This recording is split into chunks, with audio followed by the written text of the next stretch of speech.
Ya, bismillahirrahmanirrahim. Assalamualaikum warahmatullahi wabarakatuh, teman-teman semua. Waalaikumsalam warahmatullahi wabarakatuh. Oke, semoga sehat selalu ya untuk teman-teman semua.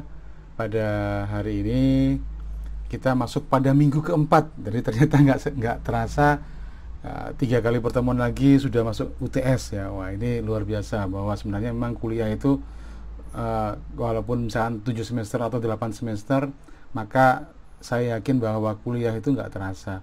Tahu-tahu sudah UTS, UAS, kemudian ganti semester lagi UTS, UAS, terus begitu. Tahu-tahu sudah mau wisuda gitu ya. Ya, itu kira-kira gambarannya bahwa sebenarnya kehidupan kita tuh kalau kita sibuk nih, maka seolah-olah bahwa waktu itu berjalan begitu cepat ya. Ya, baik. Pada hari ini kita akan membahas tentang software, khusus software ya. Kalau pada pertemuan sebelumnya ya yang kita bahas adalah berkaitan dengan masalah hardware, ya ada komputer ya, mobile computing, sampai pada kalau misalnya kita pahami ternyata bahwa komputer, hardware komputer itu ada di semua hal. Ya, jadi jangan heran kalau kemudian jam tangan yang Anda gunakan, kacamata juga sudah ada komputernya. Ya, kalau Anda pernah tahu yang namanya termos, termos itu bukan hanya alat elektronik tapi ke depan juga akan ya ditanamin komputer. Kenapa? Gimana caranya supaya termos itu jadi cerdas? Caranya gimana? Misalkan untuk bisa menjaga suhu, ya kapan dia harus dipanasin gitu ya, atau bisa membawa banyak hal yang sebenarnya berkaitan dengan masalah kebutuhan akan sistem cerdas yang ada pada peralatan ya. Contohnya adalah seperti misalkan IoT, Internet of Things misalkan ya. Ya, oke. Saya akan tunjukkan slide presentasi. Oke. Karena nanti akan ada beberapa demo. Jadi fokus hari ini mungkin slide presentasinya saya akan percepat karena apa? Karena kebanyakan yang akan kita lakukan pada hari ini adalah berkaitan dengan demo program. Saya akan tunjukkan kepada teman-teman semua bahwa sebenarnya ada banyak sekali software yang harus Anda kuasai ya. Ya, baik. Kita mulai. Jadi materi hari ini adalah berkaitan dengan program and application. Sebentar. Ini mana kok kemudian tidak muncul ini. Oke, bentar. Saya akan stop dulu. Oke, yang akan saya tampilkan, oke, saya share adalah, yes, oke, screen aja ya, screen. Ya, oke. Jadi apa sih yang akan kita pelajari? Ya, ini kan pertanyaannya kan. Jadi yang akan kita pelajari adalah berkaitan dengan program dan aplikasi, ya jenis-jenisnya, kemudian kira-kira apa saja fungsinya, jenis ya dari program-program tersebut, ya. Oke, baik. Jadi kategorinya, kemudian sistem operasi dan interaksinya dengan aplikasi serta hardware, ya. Oke, saya mungkin pengantar ini saya akan percepat. Oke, percepat. Ya, langsung masuk pada. Jadi program dan software itu apa sih sebenarnya? Jadi software atau program sebenarnya adalah sekumpulan ya instruksi yang saling berhubungan ya di organisasi ya untuk satu tujuan ya. Ya, kemudian si software tersebut ngapain? Ya, software tersebut sebenarnya adalah memerintahkan komputer untuk mengerjakan suatu hal. Ya, jadi pada prinsipnya sebenarnya adalah program itu sekumpulan instruksi atau perintah ya untuk tujuan tertentu ya untuk memerintah komputer melakukan satu tugas-tugas tertentu. Nah, aplikasi komputer ya atau bisa disingkat sebagai app ya itu sebenarnya adalah bisa juga dipanggil sebagai application gitu ya atau call application software. Isinya apa? Sebenarnya ya aplikasi software itu adalah isinya program yang didesain ya untuk membuat user ya bisa lebih produktif, ya bisa terbantu dengan berbagai macam tugas baik itu personal ya, secara personal. Ada juga istilah operating system. Oke, saya kayaknya lebih enak kalau coret-coret ini. Ya, ada juga istilah operating system. Ya, oke, operating system. Maka Anda mungkin pernah dengar ada nama Microsoft Windows XP, Microsoft Windows 7, Microsoft Windows 10, Microsoft Windows 10 Pro, ya kan? Maka itu adalah nama dari sistem operasi. Jadi sebenarnya sistem operasi itu adalah program juga. Tetapi dia punya tugas khusus untuk bisa mengkoordinasikan semua kegiatan yang bisa dilakukan oleh komputer ataupun mobile device atau perangkat keras dari mobile device, ya. Nih gambarannya. Jadi apa saja kira-kira isinya? Bisa ada tools dan activity, bisa juga berkaitan dengan sistem, mengatur sistem software. Jadi kalau Anda install printer baru, ya ini software-softwarenya yang mungkin ya, oke. Kalau Anda install, Anda misalkan nih, Anda punya komputer, terus Anda beli printer. Printer ini tidak bisa langsung digunakan kalau Anda tidak perkenalkan terlebih dahulu dengan komputernya. Siapa yang akan mengetahui printer ini bisa digunakan, maka itu adalah tugas dari sistem operasi. Jadi sistem operasi akan mengenali semua peralatan yang terhubung dengan komputer tersebut. Makanya biasanya kalau kita beli printer, biasanya dapat driver atau dapat CD. Isinya itu sebenarnya adalah software juga yang menjadi semacam penghubung antara komputer ya atau sistem operasi dengan printer. Dulu semua peralatan pasti diinstal. Ya, flash disk itu kalau ditancepin nggak bisa langsung digunakan. Kamera digital, ya apapun, scanner. Tapi zaman sekarang sistem operasi udah begitu canggih. Kita tancepin, si sistem operasi akan langsung kenalin. Ya, kita langsung diinstal. Ya, itu mengapa kemudian setelah diinstal, ketika Anda pakai Microsoft Word dan akan mencetak halaman Microsoft Word tersebut, ya dokumen Microsoft Word, maka nama printernya itu akan muncul di daftar printer yang bisa digunakan. Ya, oke ya. Kemudian software itu apa saja? Macam-macam software. Ada software yang sifatnya retail. Software retail itu begini. Software itu dibuat sekali, tapi bisa dipakai dimanapun. Contoh, Microsoft Office atau Microsoft Word misalkan. Microsoft membuat Microsoft Word itu cuma sekali. Tapi bisa dijual ke perusahaan, ke orang-orang, ke personal. Pokoknya intinya itu dibuat sekali, tapi bisa dipakai oleh semua orang dan mereka sama. Ya, artinya tuh, wah nggak cocok yang ini, saya nggak cocok dengan Microsoft Word ini, gitu misalkan. Enggak. Berbeda dengan software yang disebut sebagai custom. Software custom tuh begini. Software custom itu kalau misalkan sebuah rumah sakit, dia membuat software. Maka software rumah sakit dari si rumah sakit ini belum tentu bisa digunakan oleh rumah sakit yang lain. Kenapa? Karena ada perbedaan sistem, ada perbedaan mungkin proses atau business rule ya, atau aturan di dalam bisnis dari si rumah sakit. Atau misalkan juga kampus misalkan. Unitomo nih punya software ya berkaitan dengan e-learning, dengan untuk DPAM atau NTD-KRS ya, atau cetak transkrip dan seterusnya. Tetapi software tersebut belum tentu cocok atau bisa digunakan di kampus lain. Kenapa? Karena ada perbedaan aturan dan sistem. Jadi itu retail dan custom. Atau mungkin cara paling gampangnya itu adalah retail itu sama seperti kalau Anda beli baju yang sudah jadi di Matahari atau di mall. Nah, itu retail. Sedangkan custom sama seperti kalau Anda mau membuat baju di tukang jahit.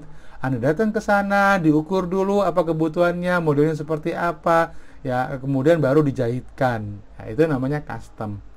Kemudian ada juga yang sifatnya web application. Jadi software yang web application itu adalah software-software yang bisa berjalan di di web ya. Jadi contohnya apa kira-kira? Contohnya misalkan nah ini contohnya ini misalkan ya e-learningnya Unitomo ya, ini juga adalah web application. Kenapa? Karena aplikasinya berjalan di berbasis web di browser. Atau misalkan Anda pernah pakai Google Translate misalkan. Di Google Translate itu aplikasi untuk menerjemahkan dari bahasa Inggris ke bahasa Indonesia atau sebaliknya ya, itu bisa dilakukan secara ya kok bahasa Indonesia ya, oke, bahasa Arab, bahasa Inggris, oke. Contohnya misalkan ya aku padamu misalkan Opo iku aku padamu iku. I'm with you ternyata ya. Maka kemudian I am with ada you. suaranya ya. Aku padamu. Oh, gitu ya. Terus Anda mungkin akan jawab misalkan insya Allah gitu misalkan. Ya, opo insya Allah itu? Insya Allah. Oh, good willing ya. Ternyata juga bisa diterjemahkan. God willing. God willing ya kayak gitu. Jadi teman-teman yang dia mungkin dari sastra Inggris, wah, sekarang luar biasa mudahnya untuk bisa belajar pronunciation, ya kan? Bisa belajar mungkin untuk menerjemahkan, ya itu kira-kira begitu. Ini adalah program aplikasi yang ada di web sehingga disebut sebagai web application, ya. Oke, kemudian ada juga mobile application. Mobile application itu seperti Grab, ya Gojek, ya software-software Gojek, GoPay ataupun yang lainnya. Pokoknya intinya adalah software-software yang dia berjalan di handphone. Maka itu adalah software mobile application. Ada juga mobile web application. Mobile web application itu sebenarnya adalah software web. Jadi kalau Anda perhatikan, Anda mungkin pernah buka aplikasi itu di web bisa, di handphone bisa. Tidak semua aplikasi web itu nyaman dibuka di handphone. Berarti dia belum menerapkan konsep responsif. Apa itu konsep responsif? Konsep responsif itu adalah jika sebuah software di web dibuka di desktop atau di komputer, ternyata sama nyamannya kalau dia dibuka di handphone. Kenapa? Karena ukuran layarnya beda. Sehingga kalau di web sih nggak masalah dibuka lebar begini, tapi kalau di handphone biasanya menunya itu akan ketutup, ya akan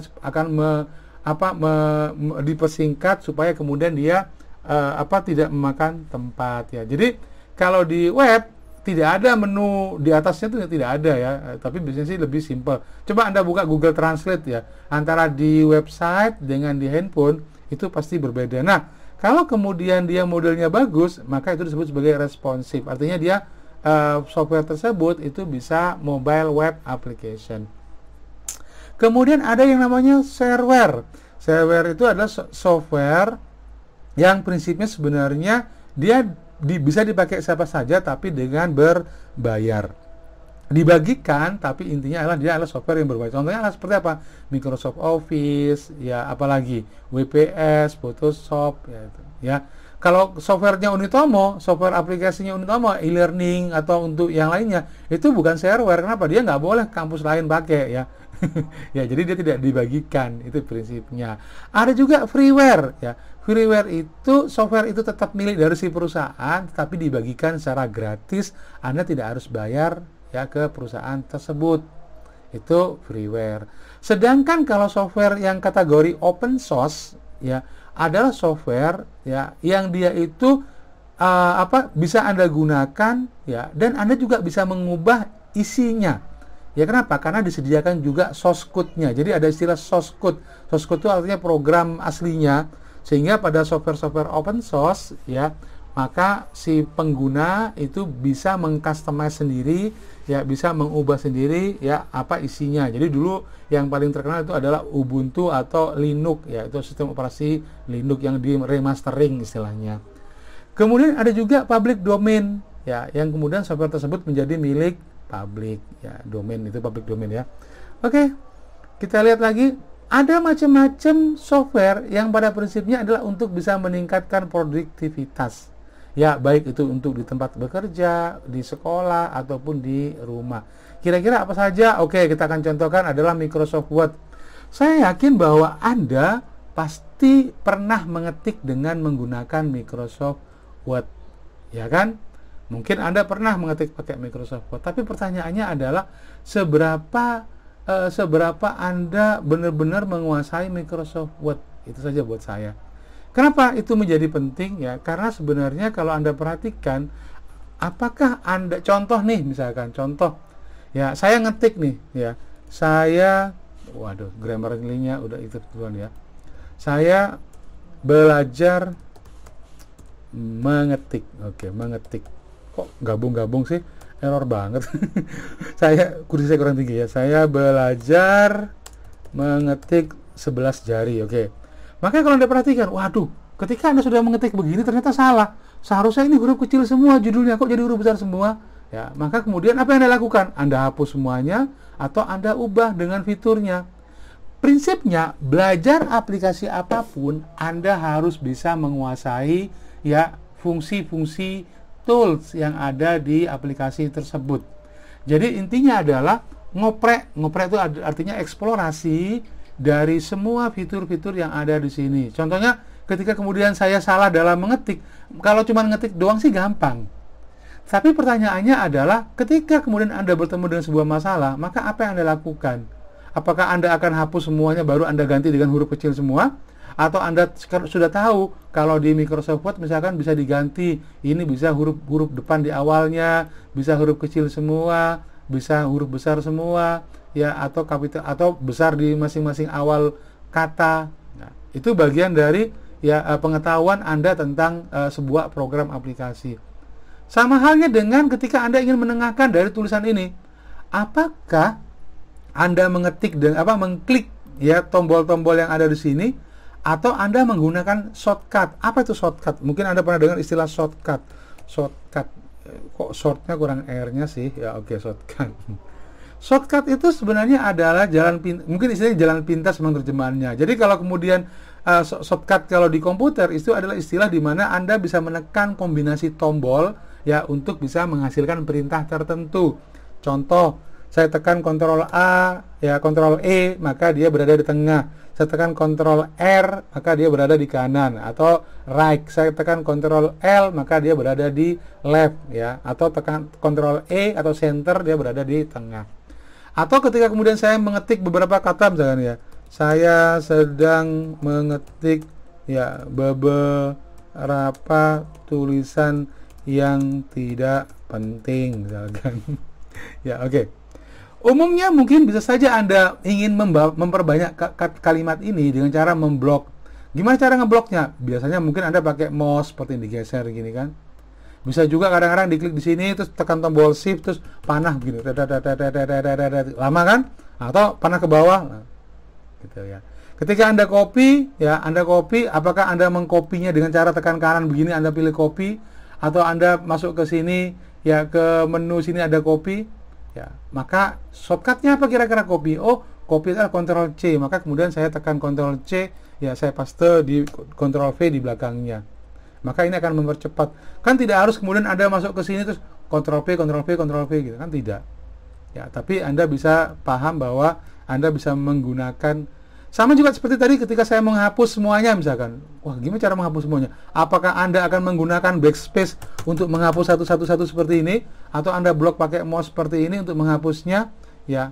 Atau Anda akan tekan Ctrl A untuk kemudian Anda tekan Del. Itu adalah select all, tekan Del. Itu adalah bagian dari bahwa sebenarnya ketika Anda menggunakan aplikasi, jangan sampai kemudian program aplikasi komputer itu malah mempersulit hidup Anda. Seharusnya komputer itu membantu tugas kita, bukan mempersulit hidup kita. Nah, gimana ya kalau kemudian kita paham bagaimana cara memanfaatkannya dengan baik. Itu ya prinsipnya ya. Oke, baik. Saya akan gandakan ini. Loh, kenapa ketika saya kok paste berulang-ulang dia berada di bawahnya? Padahal saya nggak ingin paste di bawahnya. Saya pengen dia itu berada di sampingnya. Contohnya seperti ini, saya paste harusnya sih di sampingnya kan ya. Masa saya harus berulang-ulang begini baru dia paste? Maka kemudian kalau Anda salah ngeblok misalkan ya, saya akan blok ini sampai di ujung sini. Maka kalau Anda salah ngeblok, ini kan ada bagian belakangnya itu kan. Nah, maka kalau Anda pas di sini, ya Anda bisa ngeblok dengan baik sehingga kemudian kalau di paste dia akan nyambung di belakangnya. Enter lagi, nyambung lagi di belakangnya. Ya kan? Kemudian saya tekan Ctrl A semuanya, ya, tujuannya adalah untuk select semuanya, maka saya tekan Ctrl 1 untuk 1 spasi, Ctrl 2 untuk 2 spasi, Ctrl 5 untuk 1,5 spasi. Kalau cara lambatnya ya Anda bisa klik yang bagian ini, maka Anda bisa pilih spasinya berapa. 1 spasi, 1,5 spasi, 2 spasi. Tapi sekali lagi shortcutnya Anda harus kuasai. Ctrl J untuk supaya rata kiri rata kanan, Ctrl L, Ctrl E tengah semuanya, Ctrl L dia kiri, Ctrl J dia justify. Ctrl 1 itu digunakan untuk supaya spasinya 1. Jadi pekerjaan Anda dengan aplikasi akan jauh lebih cepat ketika kemudian Anda memahami ya berbagai triknya sekalian ya. Oke, Sampai di sini kemudian apalagi kira-kira ya? Banyak hal yang bisa Anda lakukan ya di Microsoft Word. Mungkin saja ketika Anda masukkan gambar, contohnya, ketika Anda masukkan gambar, ya, maka kemudian, oke, ini gambar apa kira-kira yang muncul ini? Oke, ya, saya tampilkan, ya, ini di sini. Oke, ini ada gambar. Oke, baik. Wah, ini gambar saya aja. Wah, ini kok ngeri banget gambarnya. Ya, wes, ini zaman saya dulu waktu masih gondrong ya, sekarang sudah nggak gondrong. Ya, baik. Maka kemudian saya punya gambar seperti ini. Maka pertanyaannya adalah bagaimana gambar itu menjadi background, tinggal dia behind text gitu kan. Dia taruh di belakang dari teks. Ya, saya bisa geser dia di atasnya sehingga kemudian dia bisa menjadi background dari teks tersebut misalkan. Atau kemudian saya bisa taruh gambar ini dia di belakangnya in front of text. Ya, saya bisa ganti warnanya sehingga kemudian bisa saja dia menjadi gambarnya agak terang misalkan ya. Atau kemudian saya ingin gambar ini dipotong ya, yang garis ini nggak ada, tinggal foto saya saja, maka saya pilih crop ya, saya pilih crop. Oke, saya pilih crop. Oke. Atau tulisannya berada di sekitar dari gambar tersebut, saya bisa putar, saya bisa miringkan ya, atau kembalikan lagi, saya bisa perkecil ya. Kemudian saya juga bisa letakkan dia di antara gambar yang lainnya sehingga saya pilih misalkan square ya, sehingga tulisannya dia berada di sekitarnya. Ketika saya pindah ke tengah, maka tulisannya dia berada di samping-sampingnya. Maka inilah bagian dari keterampilan Anda dalam Microsoft Word ya. Banyak hal itu mengapa saya sarankan kalau mumpung Anda belum lulus kuliah atau Anda masih semester 1, misalkan yang sebagian mungkin semester 1, maka ya gunakan ya, coba banyak sekali aplikasi, perdalam, jangan hanya setengah-setengah ya. Itu tujuannya untuk apa? Supaya kemudian, kenapa? Karena minimal nih, kalau Anda bekerja di perusahaan ya, kalau untuk Anda sebagai operator, maka minimal Anda menguasai Microsoft Word untuk mengetik. Minimal Anda mengerjakan skripsi, Anda harus kerjakan sendiri gitu kan ya. Oke, apalagi kira-kira contoh lagi yang paling sering terjadi, ini ceritanya lucu juga ya. Ada orang yang dia pakai Microsoft Word ya, dia bikin tabel. Oke, bikin tabel. Oke, bikin tabel kan, isinya adalah dia nomor barang apa ya, kemudian harganya berapa, totalnya berapa, misalnya dia bikin belanja seperti ini. Maka gampang kan, nomor, kemudian barang, kemudian barang ya, kemudian di bagian belakang itu adalah total belanja. Total belanja misalnya seperti ini. Maka nomor 1, nomor 2, oke. Yang ini adalah apalagi ini? Misalkan sepatu misalkan ya. Harganya berapa yang dibeli, misalkan 300.000. Oke. Yang ini adalah misalkan baju, oke. Harganya misalkan 304.000 gini. Maka Anda perhatikan, walaupun Anda pakai Microsoft Word, bukan berarti ketika Anda menghitung nilai totalnya terus Anda pakai kalkulator. Sudah pakai komputer tapi ngitung totalnya pakai kalkulator. Harusnya gimana dong, Pak? Ya harusnya Anda bisa memanfaatkan ya fungsi dari yang ada di sini. Pakai apa? Pakai formula. Tinggal diklik aja formula, tinggal klik OK, maka dia akan menjumlahkan secara otomatis ya total. Ya, ini gambaran dari betapa pentingnya pemahaman Anda. Pak, kok kolomnya kok lebar-lebarnya gitu? Ya, bisa saja Anda perkecil sendiri gini kan. Atau kalau Anda ingin cepat ya tinggal klik kanan aja, Anda pilih auto fit to content, maka dia akan menyesuaikan sesuai dengan ukurannya. Kira-kira begitu ya. Oke, Anda bisa tengahkan juga dan seterusnya. Apalagi misalkan, contohnya misalkan bisa saja Anda mungkin pernah nulis rumus. Anda nulis X1 pangkat 5, X2 pangkat 3 misalnya, polinomial kan. Maka X1 ya Anda akan membuat 1 pangkat 3 misalkan. Kemudian ditambah dengan X lagi. Oke, kemudian X2 dia pangkat 2 misalkan ya. Kemudian apalagi X3 ya, berikutnya adalah plus X3 ya, X3 ya sama dengan 0. Keliru. Oke, sama dengan 0 ya. Maka Anda perhatikan, saya sudah punya sebuah persamaan seperti ini, polinomial ya dengan memainkan kok bisa dia ada di atas, ada di bawah, ada di atas, ada di bawah gitu kan. Ya, kalau cara lambatnya sih sebenarnya tinggal Anda pakai ini ya, ada superscript, ada subscript, superscript, subscript gitu kan. Dia di bawah. Tapi kalau cara cepatnya ya tinggal tekan Ctrl plus atau Ctrl Shift plus ya. Kenapa kok saya bisa hafal shortcutnya? Karena saya sudah begitu lama menggunakannya ya, kira-kira begitu. Ya, jadi saya kira ada lagi yang lainnya yang bisa Anda pelajari ya, mail merge, belum lagi berkaitan dengan mail merge. Pernah Anda pakai mailing seperti ini ya untuk bisa membuat sertifikat yang dikirimkan pada banyak orang? Ada 100 peserta seminar nih. Anda sudah punya template-nya, datanya sudah ada di Excel atau di Word misalkan. Terus gimana caranya menggabungkan antara format sertifikat Anda dengan data penerimanya? Maka pakai mail merge. Atau Anda ingin mengirimkan surat ya pada 100 orang, nggak mungkin dong alamat yang dituju itu diketik satu-satu baru kemudian dikirim, satu dikirim. Tapi Anda bisa menggunakan fitur mail merge. Atau ada lagi misalkan kalau Anda adalah orang dari sastra Inggris misalkan, mungkin Anda ngetik mungkin bahasa Inggris seperti ini ya, mungkin ya, hai ya, oke, thank you. Ya, jadi Anda ngetik, mungkin Anda paham bahwa ya, mungkin Anda ngetik sembarang lah bahasa Inggrisnya, tapi siapa yang akan ngoreksi gitu kan ya? I miss, misalkan salah tulisannya gitu kan, I miss you misalkan ya, very much. Kita lihat gini aja, oke. Jadi kalau Anda perhatikan ada yang namanya Grammarly misalkan.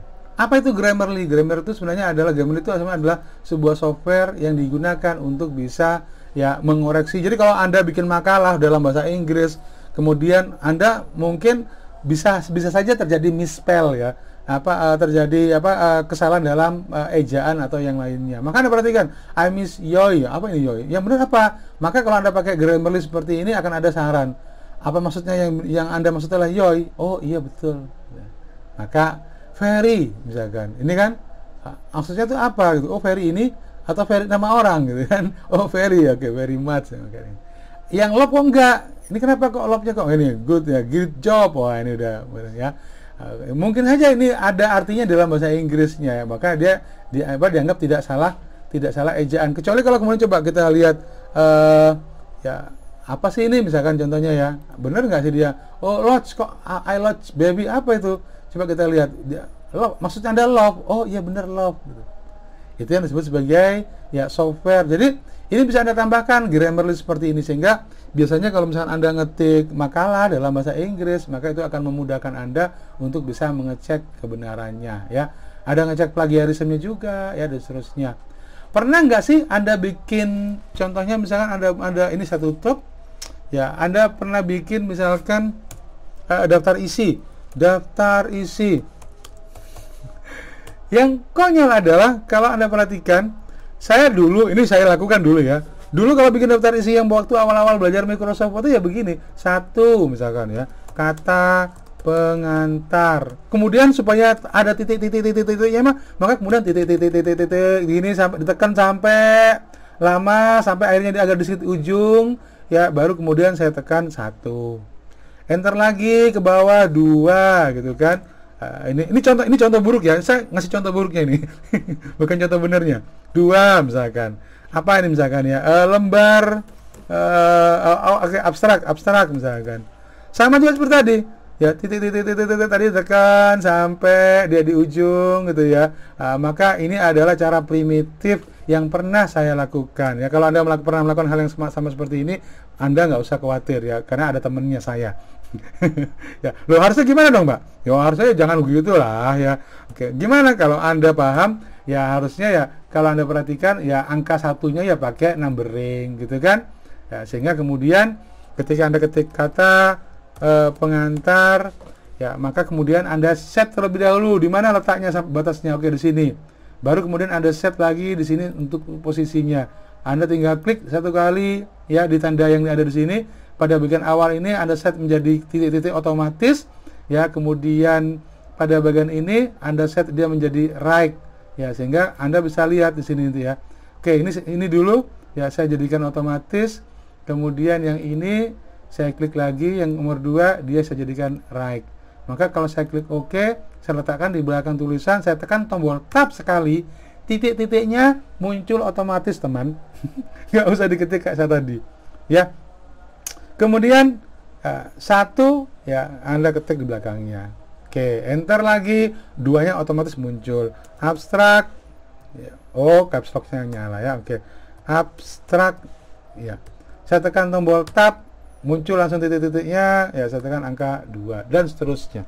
Ya, jadi intinya adalah bahwa ada banyak fitur yang mungkin kelewatan untuk Anda pelajari. Ini belum seberapa, ada lagi referensi misalkan. Ya, mungkin Anda pernah pakai Grammarly misalkan ya. Kalau Anda lagi ngerjain skripsi nanti, gimana caranya membuat daftar pustaka secara otomatis?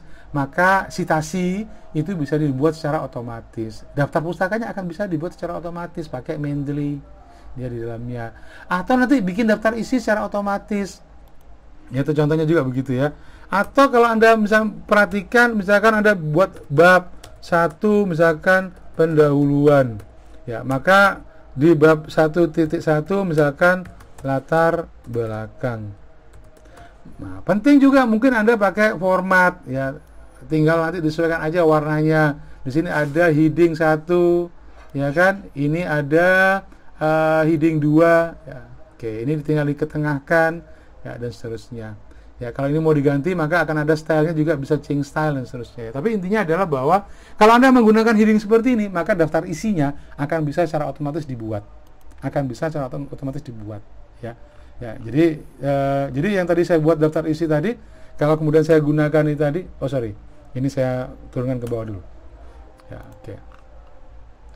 Ya, oke. Ya.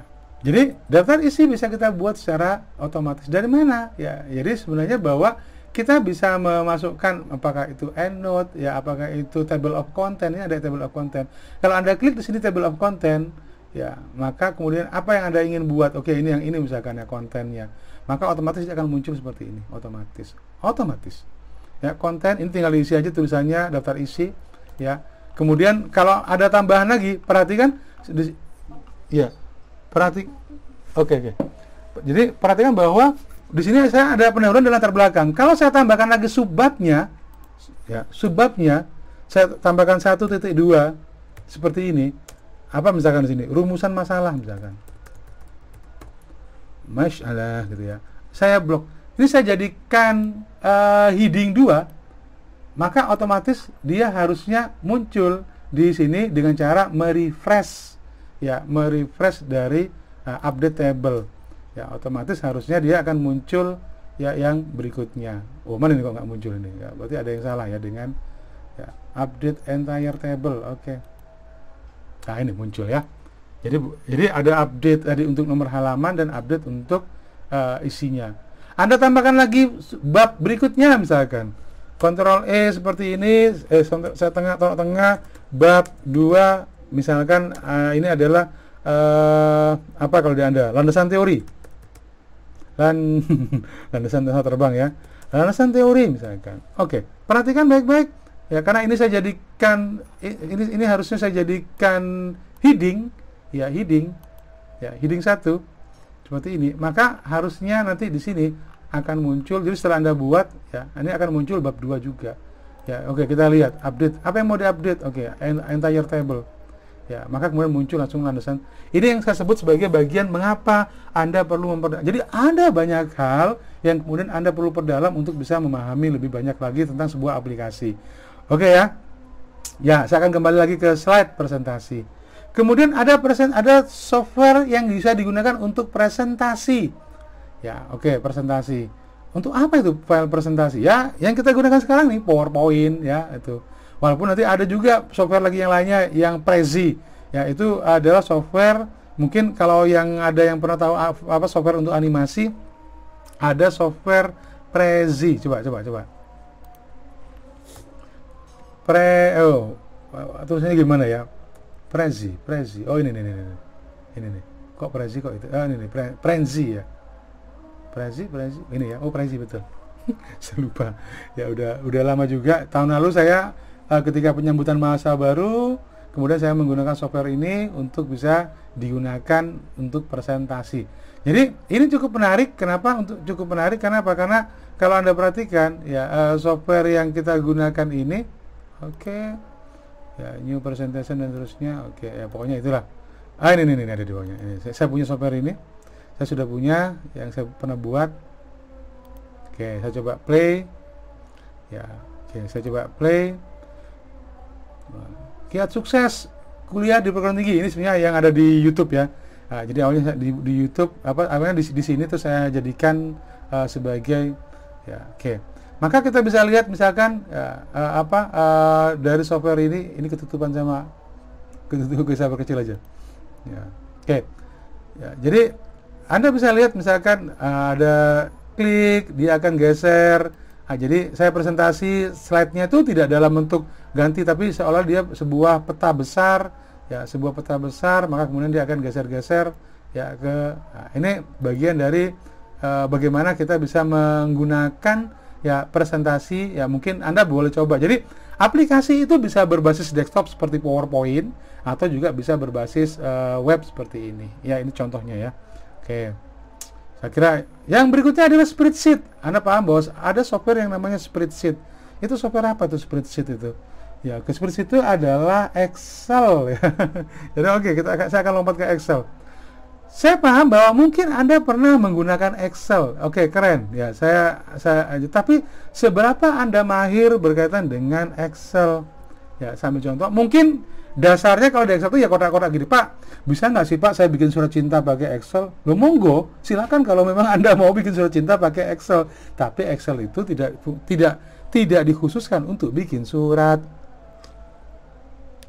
Ya, dari mana? Ya, kalau Anda mau hitung-hitungan, misalnya contohnya daftar ya belanja, misalnya, waduh saya belanja ya harian misalkan contohnya.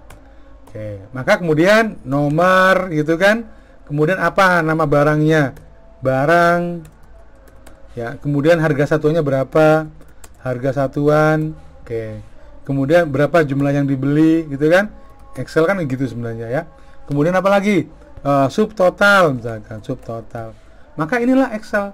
Ya, kemudian kalau Anda perhatikan, saya akan kecilkan, saya akan besarkan karena mungkin barangnya akan lebar, harga satuan saya lebarkan, jumlah oke cukup, subtotal cukup. Supaya Anda bisa lihat keseluruhan dengan lebih jelas, maka kemudian di view saya akan pilih zoom selection, maka akan jauh lebih besar. Oke, kemudian saya pengen ngasih nomor, oke nomor 1 mungkin awal. Saya klik yang nomor 1, letakkan di pojok kanan bawah, klik kanan, geser ke bawah, kemudian saya lepaskan, ada pilihan menunya, fill series, sehingga Anda tidak boleh mengetikkan nomor ini dengan 1, 2, 3 secara, tapi Anda bisa lakukan dengan cepat seperti ini. Ya, oke. Mungkin saya cuma butuh cukup 10 aja. Ya, oke. Atau mungkin ya ini boleh 10. Nah, kemudian saya boleh kasih kotak juga di sini, ya supaya kemudian dia tanpa ada kotaknya. Oke, saya pilih kotak seperti ini. Ya. Ini saya tebelin, kemudian ini di tengah pakai merge and center, ini saya besarkan, oke, dan seterusnya. Tinggal sekarang apa fungsi Excel yang sebenarnya? Fungsi Excel yang sebenarnya itu adalah bahwa ini memang benar-benar untuk perhitungan. Ya, yang paling utama adalah digunakan untuk perhitungan. Maka misalkan tadi adalah sepatu, ya sepatu gitu ya, sepatu. Kok sepatu lagi? Ya, kayaknya mulai lelah ini ya. Harga satuan, misalkan berapa harga sepatunya? 500.000. Oke, kemudian berapa yang dibeli jumlahnya? Oke, karena Anda butuh 2, maka 2 pasang. Nah, salah satu keunggulan dari Excel itu adalah bagaimana kita bisa menghitung dengan menggunakan rumus. Tinggal Anda letakkan selnya di sini, dikalikan ya harga satuan dikalikan dengan jumlah C4 dikalikan D4, tekan tombol enter, maka otomatis dia akan langsung dibuat seperti ini. Ya. Klik supaya dia muncul seperti rupiah, harga satuan juga dalam bentuk rupiah. Oke. Jadi kalau ini harganya, jangan 1 dah, ternyata 3. Oke, maka otomatis ketika Anda ketik 3, nilai di sini akan berubah. Ketika Anda klik ini 5, maka dia akan juga berubah. Itu yang kenapa Excel banyak dibutuhkan untuk berbagai macam perhitungan. Mungkin kaos, oke, kaos, Anda beli kaos juga. Harganya berapa? 230.000 misalkan. Ya, Anda beli berapa biji? Ya, 6 lah buat oleh-oleh. Apakah saya harus ngetik lagi rumusnya? Nggak usah, klik aja, kopikan ke bawah rumusnya. Ya, dan seterusnya. Di bawah mungkin Anda sudah ada total, maka Anda tinggal pakai total seperti ini. Ya. Kalau Anda malas ngetik rumusnya, yang tinggal klik di sini auto sum, enter aja, maka kemudian ini akan langsung dijumlahkan seperti ini. Ya, ini bagian betapa kemudian sangat penting untuk Anda untuk bisa memahami banyak di Excel ada banyak sekali ya. Kalau Anda perhatikan, istilahnya itu kalau Anda jadi ada banyak sekali menu-menu yang bisa Anda gunakan di bawah ini ya. Apa sih yang Anda ingin pakai? Layout ya misalkan, ataupun saya ingin nyari apa tadi ya? Oh ya, oke. Jadi ini Anda harus pahami berkaitan dengan fungsi dari masing-masing yang ada di sini. Pernah nggak? Nah, ini ada spelling juga ya. Pernah nggak Anda pakai pivot table? Pernah nggak Anda pakai lookup, VLOOKUP? Ya kan? Nah, dan ada banyak sekali yang lainnya ya. Contoh misalkan, ini saya tambahkan diskon di belakangnya. Oke, diskon. Pernah Anda pakai fungsi if misalkan sama dengan jika, gitu kan? Jumlah pembelian misalkan ya lebih dari 5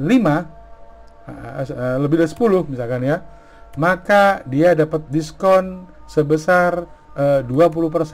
Oke.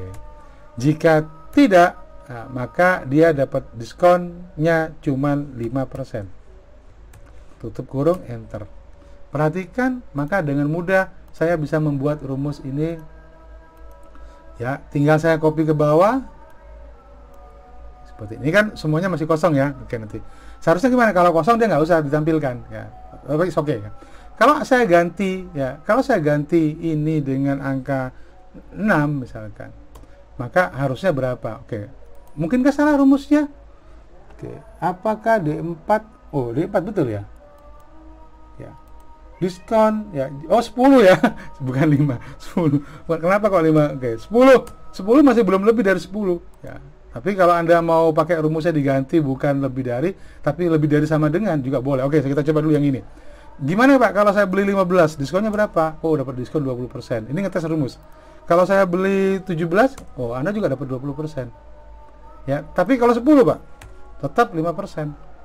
Kok 10 kok di sini sih? Ini sih saya langsung gantinya di sini ya. Kalau 10 Pak belinya 10, kok 10 kok 19 sih? Oke, maka 5 ya, harusnya 10 tuh misalkan dapat 20% juga, maka rumusnya berarti diganti pakai sama dengan di sini, lebih dari sama dengan. Maka kemudian kalau saya kopikan ke bawah ya, ketika jumlahnya di sini saya masukkan, ini saya masukkan 2 ya, ini saya masukkan 10 misalkan, maka dia akan jadi, ini saya masukkan 90, dia akan jadi 20% ya, dan jadi secara otomatis begitu ya. Oke, itu kira-kira Excel.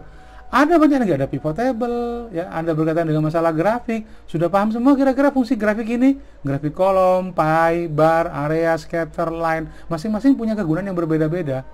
Sehingga kemudian sekali lagi bahwa sebaiknya mumpung Anda masih kuliah ya, maka kemudian ya ini Anda gunakan untuk memperdalam ya ilmu Anda. Ya, Pak, saya kan programmer, Pak. Kan buat apa Excel? Ya, jangan salah. Kalau Anda belajar data mining, bisa saja Anda akan mengolahnya dengan menggunakan Excel. Ya, jadi atau kalau Anda pakai statistik, bisa saja data science sementara mungkin bisa juga pakai Excel. Tapi intinya adalah bahwa tidak ada salahnya ketika Anda kemudian memperdalam minimal mulai dari program aplikasi yang ada. Kemudian ada database, ya, saya sediakan bahasa khusus, ada Microsoft Access, ya, ada note taking ya, untuk buku untuk catatan, ada calendar and contact management. Ini bagus banget, ini nanti kita lihat di web yang berbasis web. Ada juga project management, misalnya nih Anda mau bikin rumah itu kan pasti ada kegiatannya, mulai dari pembersihan, pondasi, bangun tembok, kemudian bangun atap ya, genteng, kemudian keramik ya, atau lantai, pengecatan ya, dan finishing misalkan, dan seterusnya. Nah, tahapan-tahapan itu kalau itu bisa masuk ke dalam sebuah konsep project management. Jadi, misalkan contohnya begini, pembersihan kapan dilaksanakan, butuh waktu berapa lama. Kemudian pondasi, ya itu kapan dilaksanakan dan butuh waktu berapa lama. Maka nanti akan ketemu kira-kira total keseluruhan pekerjaan itu akan selesai dalam waktu berapa lama. Ya, waktu pondasi kita butuh tukang berapa, waktu pengecatan kita butuh tukang berapa. Ya, maka kemudian nanti pengaturan sumber daya itu bisa langsung kita tahu tanggal segini sampai dengan tanggal segini kita butuh tukang ini, jumlahnya sekian, berapa biaya yang dibutuhkan, ya dan seterusnya. Itu adalah bagian dari project management. Ya, jadi kalau Anda sebenarnya di apapun Anda, kalau Anda mungkin pernah berurusan dengan kegiatan, maka project management itu saya kira bagus. Ya, sama halnya mungkin kalau di kampus Anda di BEM ya, atau ada kegiatan kampus misalkan, Anda bikin acara seminar nasional misalkan, atau temu mahasiswa seluruh Indonesia, maka pasti ada tahapan-tahapan. Maka kegiatan tersebut bisa menggunakan software project management untuk memudahkan kita mengatur perencanaan ya. Jadi mengevaluasi, mengatur perencanaan, memonitoring misalkan biaya, siapa penanggung jawabnya dan seterusnya. Ada juga software accounting. Ini pasti dibutuhkan juga kalau Anda di perusahaan, Anda butuh untuk software accounting. Kenapa? Akan berkaitan dengan jurnal, ada uang masuk ya, ada kas ya, debit kredit, kemudian jurnal hari ini beli apa nomor kwitansi buktinya, kemudian berapa biayanya, berapa saldonya, sisa berapa ya dan seterusnya. Nanti ketemunya rugi laba. Maka accounting ini adalah ujung tombak dari perusahaan ya, supaya mereka bisa mengatur cash flow ataupun juga keuangan lainnya. Kemudian ada personal finance nih. Kalau Anda misalkan punya gaji, punya pendapatan ya, maka Anda mungkin butuh software personal finance itu untuk mengatur. Misalkan gaji saya misalkan 5 juta nih. Maka 5 juta itu untuk apa? Oh, untuk bayar kontrakan 1 juta misalkan. Untuk bensin mungkin riwa-riwi maka 500.000. Maka sudah berapa? 1,5. Jadi ada alokasi, ada perencanaan kira-kira kalau pendapatan Anda berapa, bayar listrik berapa, pengeluaran Anda berapa, semuanya bisa diatur di sini sehingga Anda bisa melihat ya proporsinya kira-kira berapa ya yang paling banyak untuk operasional, berapa yang digunakan untuk investasi misalkan. Ya, ini personal finance itu penting juga. Ada juga berkaitan dengan masalah legal, berkaitan dengan masalah kepengacaraan, kasus dan seterusnya. Tapi oke. Ada juga tax preparation. Ini mungkin cocok untuk pengusaha ya, atau kalau Anda misalnya punya gaji, punya pendapatan, punya usaha, maka bagaimana Anda bisa menghitung pajak. Pajak itu rumit juga ya, ada PPN, ada PPH pasal 21 misalkan ya, PPH pasal 10 misalkan. Maka itu pasti berbeda-beda tarifnya ya. Ada juga dokumen manajemen misalkan. Contoh misalkan kalau di kantor Anda biasanya Anda pasti dapat surat ya. Maka suratnya kan dalam bentuk kertas atau dalam bentuk hard copy. Biasanya sih didokumentasi di outner, di plong, masukin ke outner, simpan di lemari. Biasanya kalau sudah 5 tahun tetap disimpan di lemari atau akan dimusnahkan. Kalau Anda musnahkan, maka jangan-jangan penting. Ya kan? Tapi kalau tidak dimusnahkan, maka Anda akan semakin tahun semakin membutuhkan lemari yang semakin banyak. Kenapa? Karena menyimpan hard copy itu pasti memakan tempat. Ya, sama seperti di rumah sakit itu ada data pasien. Itu nggak boleh dibuang, nggak boleh dihanguskan ya. Maka biasanya data-data tersebut atau rekam medis tersebut biasanya akan terus disimpan. Nah, problemnya tempatnya akan semakin butuh banyak kalau pasiennya banyak. Nah, sekarang itu lagi ngetren yaitu dokumen manajemen. Apa itu? Yaitu semua dokumen itu dibuat dalam bentuk digital. Jadi dibikin jadi file, di-scan jadi PDF, kemudian dimasukkan ke sebuah sistem. Sehingga pencarian ya, saya pengen nyari surat yang masuk dari PT ini apa saja, maka ditinggal di mesin pencarinya sistem dokumen ini langsung ketemu. Oh, tanggal sekian Pak, tanggal sekian. Oke, tolong saya carikan surat yang dalam seminggu terakhir ini. Ya, maka ketemu filenya. Oke, tolong ya kirim ke saya. Maka kemudian nggak perlu difotokopi kemudian dikirimkan ke pimpinan. Ya, cukup kemudian diklik ya dokumennya, send, langsung dikirim ke pimpinan. Ya, itu betapa kemudian dokumen manajemen ini akan mempermudah ya urusan administrasi di perkantoran. Ada juga enterprise computing ya, ini berkaitan dengan perusahaan-perusahaan besar yang pasti dia butuh untuk pengendalian, untuk perencanaan produksi, untuk CRM ya, customer relationship management, atau inventory, pergudangan dan seterusnya. Ya, oke. Nah, bagaimana konsep dasar dari productivity application? Jadi pada prinsipnya adalah ketika Anda membuat aplikasi tersebut untuk misalnya membuat surat lah pakai Microsoft Word misalkan. Maka Anda tinggal mengerjakan seterusnya bagaimana, ketik ya dan seterusnya, tinggal di format ya, baru kemudian Anda simpan, tinggal kemudian dikirim. Entah dikirimnya lewat dicetak atau dijadikan file atau dikirim lewat email ya. Itu prinsipnya sih begitu. Oke. Tadi kita sudah membahas tentang word processing ya. Jadi pada prinsipnya adalah word processing itu kalau dulu orang pakai mesin ketik ya, maka itu akan sangat susah sekali. Ya, kenapa susah? Sekarang sudah banyak template. Coba saya akan tunjukkan pada Anda ya, saya pakai software WPS. Oke, WPS. Kalau misalkan saya bikin aplikasi baru, bikin dokumen baru misalkan ya. Saya pilih new seperti ini. Maka kemudian Anda perhatikan ada template. Template itu adalah hal yang kemudian kalau misalnya, saya contoh misalnya saya bikin dokumen ya, ada template yang bisa Anda gunakan ya. Misalnya saya mau bikin apa? Cartoon reading kah? Saya mau bikin annual work, atau saya mau bikin resume, atau saya mau bikin personal resume atau CV misalkan ya, saya mau bikin kartu undangan, maka semuanya sudah disediakan. Cuman kalau di WPS ini kan gratis. Kalau Anda pakai template seperti ini, biasanya baru bayar. Kira-kira begitu ya. Oh, saya pakai yang ini aja deh. Use now, maka mungkin akan muncul di sini. Kalau Anda mau pakai ini, ya oke. Free use, yang ini masih free ini ya. Nah, maka Anda tinggal klik ya free use, oke. Ya. Ini template. Hampir semua aplikasi sekarang mereka menyediakan template untuk memudahkan orang. Jadi nggak seperti Microsoft Word kosongan gitu, tapi kita bisa menggunakan ya. Ini apa? Oh, dia di-download ya. Oke, saya download. Oke, saya close. Ya, dan seterusnya. Ya, itu konsep dasarnya sih begitu. Oke, baik. Saya kembali lagi ke sini. Ini apa ini? Oh, WPS. Oke, nggak usah. Nggak jadi ya tadi ya.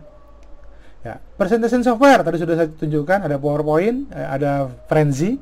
Frenzy itu paling belajar 15 menit, 10 menit itu udah bisa Anda membuatnya ya. Karena sudah ada contoh-contohnya juga di situ. Ya, kemudian juga ada spreadsheet, tadi sudah saya contohkan pakai Excel ya, untuk berbagai macam keperluan ya.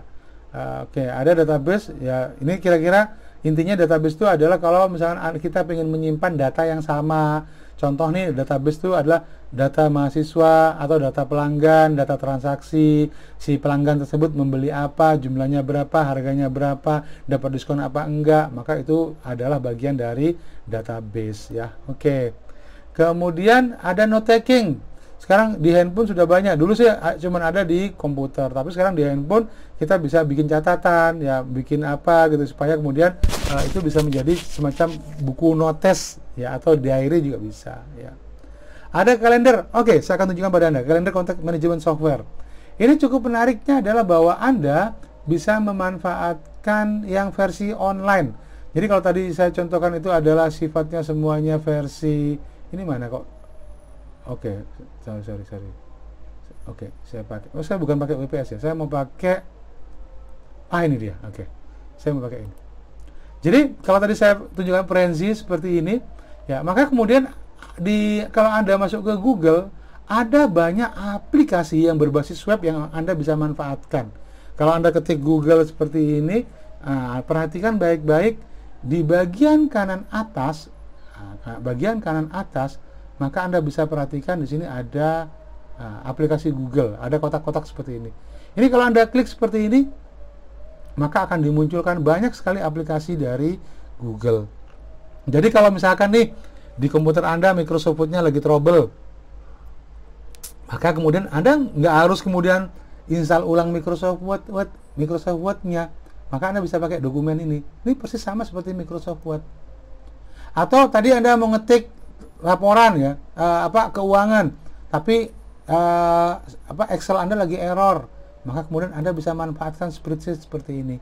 Atau Anda mau bikin PowerPoint yang kalau itu dibuat nanti tinggal dikoreksi oleh orang lain dengan mudah. Kenapa? Karena semua aplikasi ini jalannya adalah di Google Drive. Ya, jadi ini jadi kalau Anda ngetik pakai Microsoft Word-nya, pakai word processing-nya, ini ada template-nya juga ya. Nah, ini pakai template-nya dia. Ya, ini maka kemudian ini akan disimpan di Google Drive. Ya, Anda ngetik pakai Excel misalkan ya, Excel-nya ini juga sama, maka ini juga akan disimpan di Google Drive. Ya, ini semua sehingga akan memudahkan Anda untuk bisa dibuka lagi di mana-mana. ya, PowerPoint, apa sertifikat. Saya misalnya pernah bikin sertifikat juga di sini. Nah, ini sertifikat pelatihan kapan ini ya? Saya juga lupa.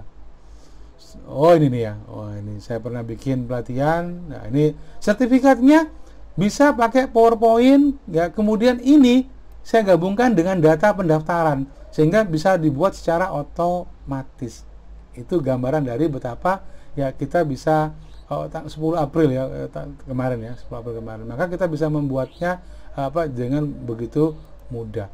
Ya, ini contohnya misalkan ya. Kalau Anda perhatikan, oh ini PowerPoint juga. Ya, ini PowerPoint juga ya.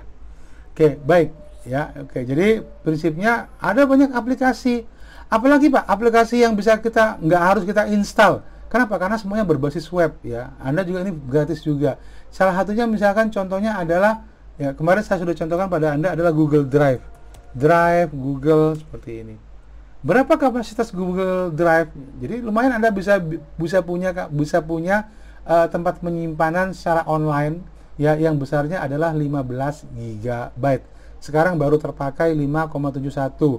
Jadi buku-buku bagus, formulir tugas, sertifikasi dosen ya, dan seterusnya saya simpan dia di internet ya, atau di Google Drive ini. Tujuannya untuk apa? Untuk memudahkan supaya kemudian kalau saya butuh ya, saya mungkin tidak membawa komputer tapi saya bisa buka di Google Drive ya.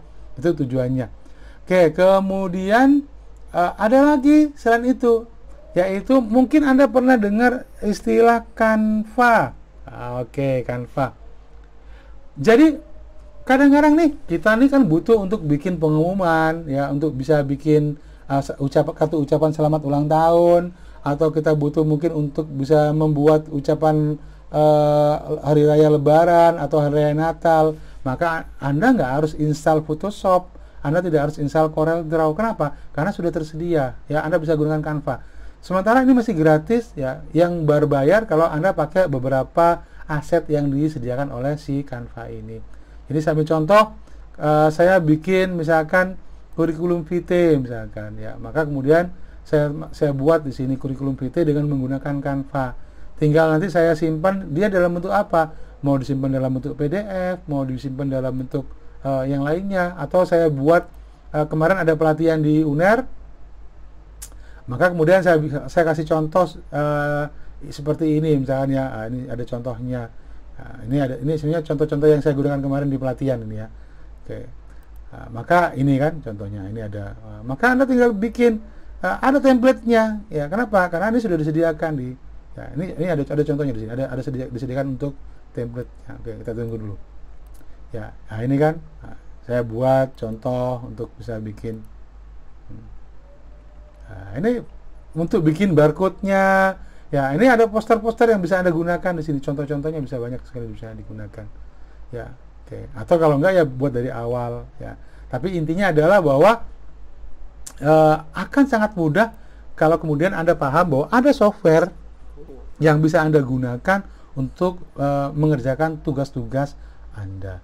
Ya, jadi sekali lagi bahwa ada software ini, saya coba mungkin sebagian sudah biasa, Pak saya pakai Canva di handphone. Ya, tapi kalau di handphone fiturnya tidak selengkap kalau Anda menggunakan, atau tidak senyaman ngeditnya kalau Anda menggunakan desktop ya, menggunakan desktop seperti ini. Ya, tinggal cetak poster, ya tinggal di-download aja, maka Anda sudah dapatkan yang tadi ya. Kira-kira begitu. Ya, ini Google Drive. Apalagi? Oke, saya akan tunjukkan pada Anda software lagi yang digunakan untuk edit foto, Ya, saya punya software untuk edit foto. Oke, saya pakai Photoshop. Taruhlah misalkan nih, saya akan cari foto wajah berjerawat. Wajah dengan jerawat. Wajah dengan jerawat. Oke. Ini ada seorang gadis yang dia galau karena banyak jerawat di wajahnya. Ya, maka kemudian saya klik gambar ini. Ya, saya akan ambil fotonya. Saya pinjam fotonya, ya, saya salin, saya masukkan ke Microsoft Excel. Oke, klik di sini. Oke, sebentar. Ayo, oke. Perhatikan bagaimana kemudian dengan mudah, ya, dengan mudah saya akan coba untuk memodifikasi gambar ini. Ya. Jadi kalau Anda perhatikan, saya punya gambar, ya, ini orangnya jerawatan, kasihan banget kan. Oke, maka kemudian saya akan hilangkan jerawatnya. Saya tinggal lingkarin, sorry. Ya, oke, saya tinggal lingkarin jerawatnya. Mana sih? Kok lambat sekali? Nah, ini dia ya. Saya geser ke sini, maka jerawatnya sudah hilang. Saya lingkarin jerawatnya, saya geser, dia sudah hilang jerawatnya. Ini hanya ada di dunia komputer, nggak mungkin di dunia nyata. Jangan berharap, Pak, jerawat saya juga banyak, Pak. Bisa nggak, Pak, jerawat saya dihilangkan dengan cara begini? Bisa fotonya, tapi orangnya tetap aja berjerawat ya. ya Anda harus mungkin tes hormon, mungkin hormon Anda sedang tidak stabil, ya kan? Karena PMS, atau mungkin juga dari makanan, maka Anda juga mungkin bisa, atau dari kebersihan kulit sehingga Anda berjerawat dan seterusnya. Maka sekarang kondisinya si ini sudah mulus. Coba saya tunjukkan pada Anda. Ini berjerawat dan ini mulus. Ini berjerawat dan ini mulus. Ya kan? Apalagi kira-kira? Oke, saya tunjukkan pada Anda. Misalkan nih, Pak, saya pengen matanya itu agak belok, Pak. Agak lebar. Ya, oke, kita lebarkan. Ya, maka saya masuk ke filter, liquify, ya. Kalau saya kira kalau teman-teman dari mahasiswa informatika penting juga untuk belajar Photoshop, ya. Kenapa?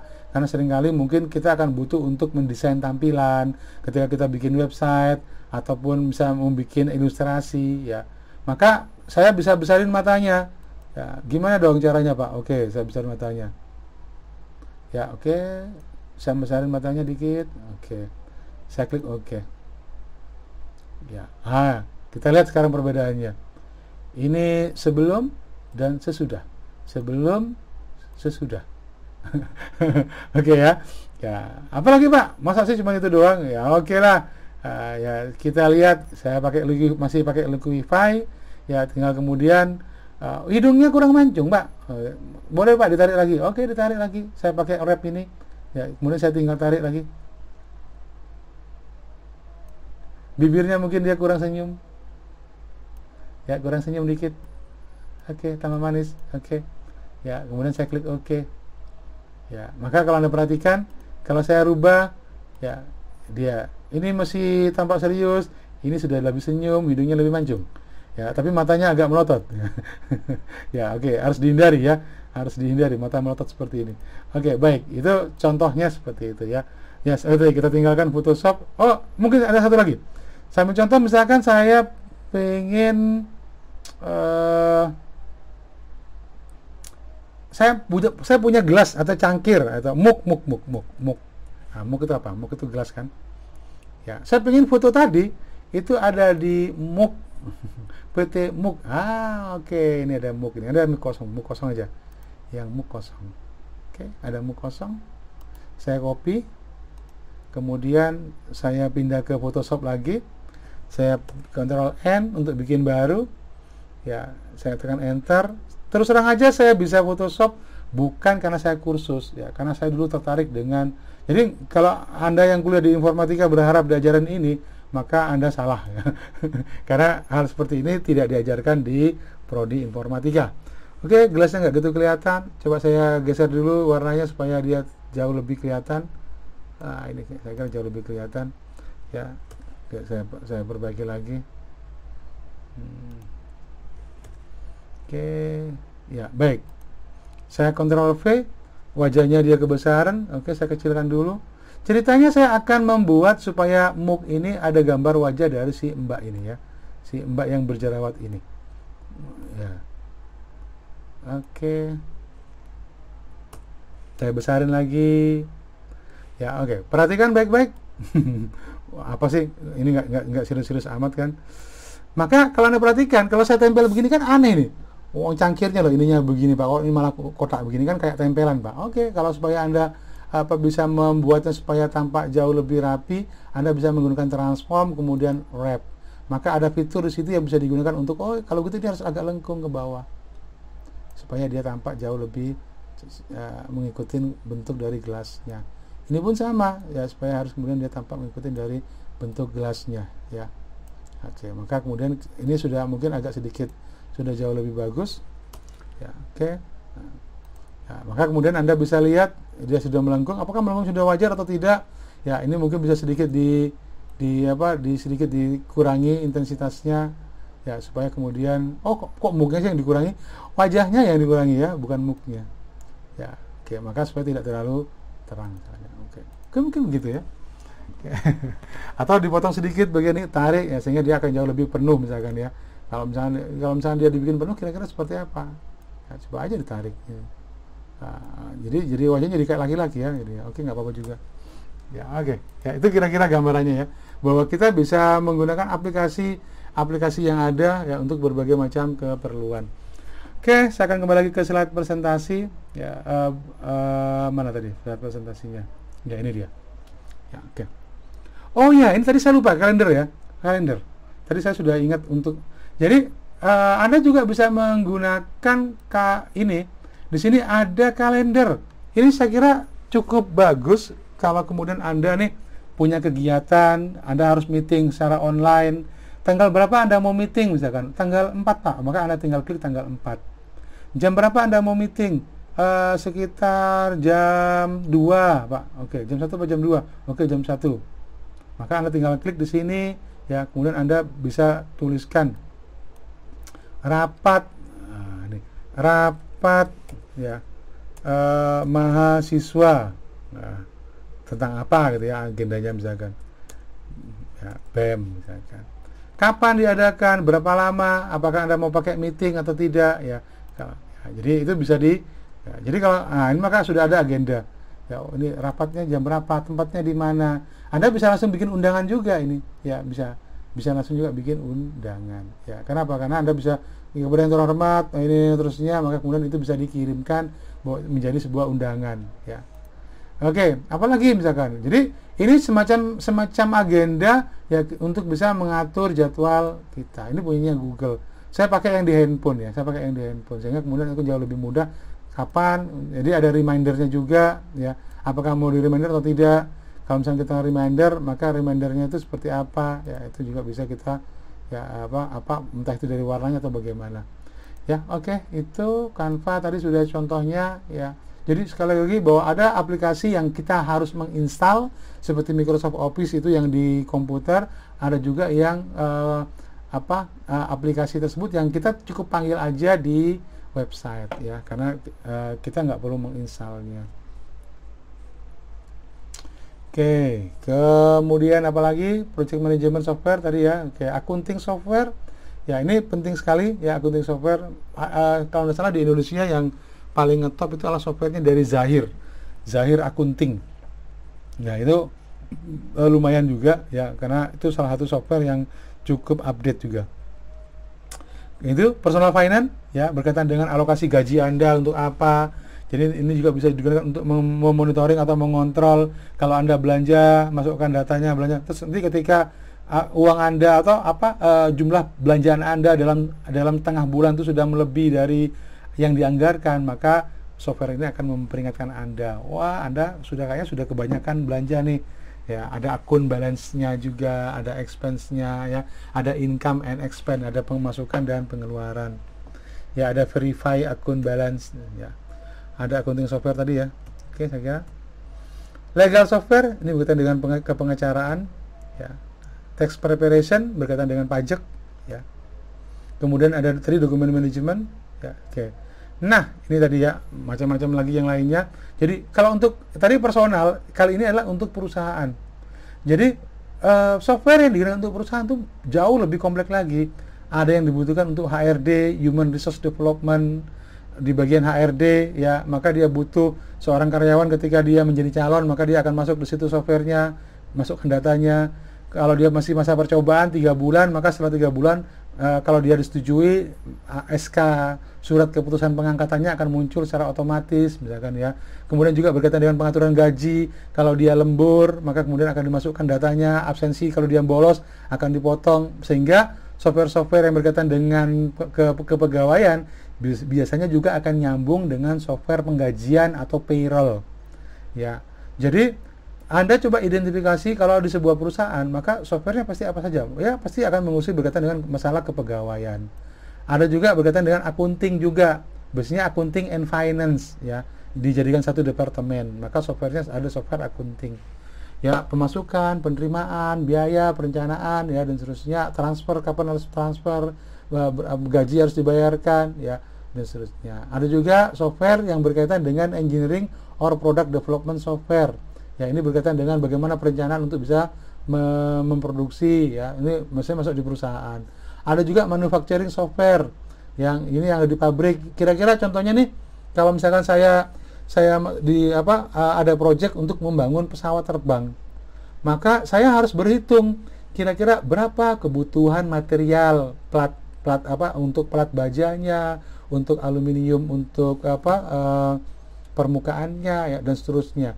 Maka di manufacturing software ini akan ada berkaitan dengan perencanaan, ya, kemudian kontrol kebutuhan barangnya, kapan akan dikerjakan, itu semua akan ada di sini. Ada juga marketing software, ya, ini berkaitan dengan bagaimana strategi marketing, ya, bagaimana ngasih diskon. Anda tahu nggak kalau kemudian seperti Grab, Gojek, apalagi, ya, mereka itu pernah juga ketipu. Kenapa ketipu? Karena di strategi marketing mereka kan ada cashback, ada juga berkaitan dengan apa itu, ya. Jadi, ya, nah, itu ada ternyata komplotan yang menipu berkaitan dengan cashback tersebut. Oke, saya tunjukkan. Penipuan cashback.